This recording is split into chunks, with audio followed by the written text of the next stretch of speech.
Good morning, I'm Tracy Hughes, the Public Information Officer for the Shuswap Emergency Program, and with me today is Derek Sutherland, who's the Director of our Emergency Operations Center here in Salmon Arm.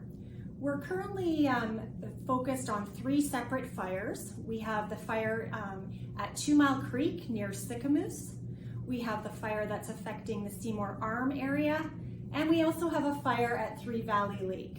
So we're just going to give a brief rundown on how each of these fires is going and our current situation. Currently at the Sicamous 2 Mile Creek fire, we still have about 1,000 people on evacuation order from the District of Sicamous, with the remainder of the District of Sicamous on evacuation alert this morning.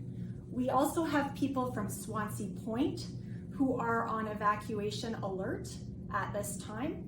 And I'm going to kick it over to Derek to talk a little bit about the current fire situation. Thanks, Tracy. So yeah, we've got an update from BC Wildfire Service, and they were saying that fire conditions haven't changed much overnight, and we have 28 firefighters actioning that fire from BC Wildfire. So that's a number of structure fire crews from Sicamous and Swansea Point fire departments that are also actioning the spot fires in the town and taking care of any structural needs. We have 10 pieces of heavy equipment creating a fire guard. So on the southern flank, the fire is being held by Sicamous Creek, and they're building a guard the northern flank is Sicamous Creek. The southern flank will be Hummingbird Creek, and the BC Wildfire Service is building a guard between those 2 points to keep the fire at bay. The fire is growing upslope and away from the communities at this point, so that's really good news. But we're keeping the alerts and the orders in place, because if winds change, then the fire conditions can change. BC Wildfire is really actioning this fire well and hard.